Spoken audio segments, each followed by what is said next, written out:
Sveiki, dārgie tiktokieši! Sveicināti visi tie, kas skatās šo video. Jā, kārtējo reizi es kaut ko ierakstīšu.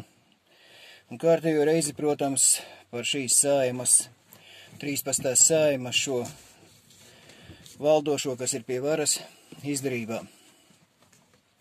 Šoreiz es gribu parunāt par tādu lietu kā obligātais militārais dienests un cilvēkušu vakcinācija no C19, jā, šitā. Jūs paši saprotat. Nu, es domāju, daudzi ir jau sapratuši, jā, to, bet es gribu tomēr vēlreiz pie tā uzmanību pievērst. Varbūt tomēr kādam tas arī būs noderīgi. Tātad obligātais militārais dienests. Kas zem tā ir saprotams? Zem tā ir saprotams arī tas, ka būs obligātā veselības pārbaude, jā, kuru veiks ģimenes ārsti. Tā ir viena lieta. Otrkārt, tagad jau arī ir skaidri zināms, jā, ka ir pieņemts tas, ka par izvairīšanos no obligātā militārā dienesta draud krimināla atbildība. Tas ir otrā lieta tāda, kas jau ir skaidra un 100%. Un trešā lieta, jā, tas, kas tiek veikts obligātajā militārajā dienestā, kā arī tagad profesionālajā armijā. Obligāta vakcinācija pret kaut kādām slimībām. Noteiktu grupu, jā, slimībām. Tas var būt difterija, tā var būt stingumkrampji, jā, kas kādreiz tika veikts.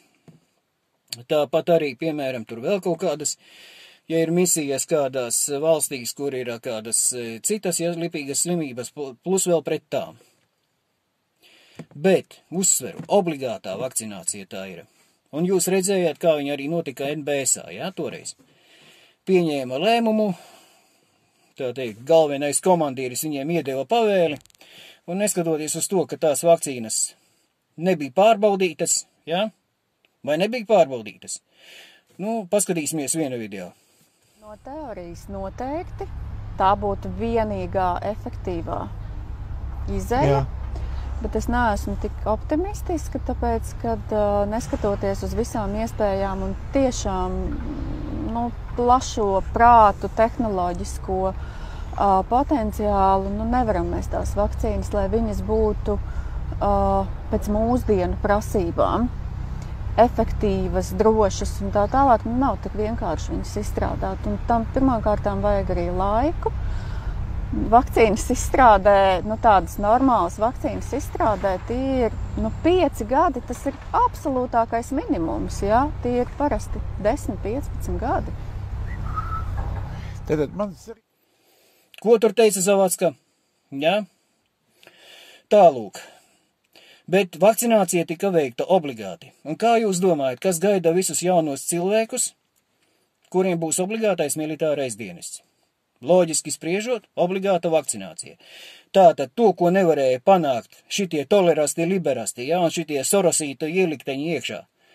Šeit pa šiem 3 gadiem, pa 4, kad tas bija, it kā brīvprātīgi, jā, uztaisīts, ka visiem nevis piespiedu kārtā, bet paši izvēles.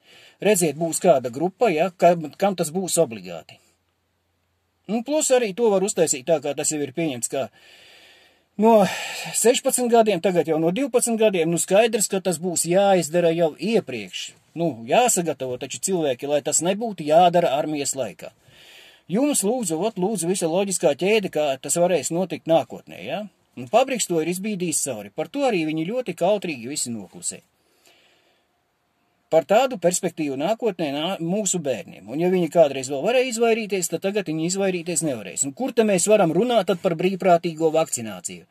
Par to, kā šie liekuļi visus gadus bija šeit jau runājuši, ja, kad tā tika veikta ar šantāžu un ar visiem pārējiem paņēmieniem, kādus tikai varēja izdomāt šie cilvēki, kas tā teikt domāja par Latvijas tautu, ja? Un kā tas būs tagad tālāk nākotnē? Tā kā cilvēki domājiet vēlreiz par to, kurus mēs ievēlēsim iekšā. Šoreiz. Tas skars tieši katra personīgi bērnus, mazbērnus un nākotnē arī visu mūsu pārējo paudzi. Lūk tā.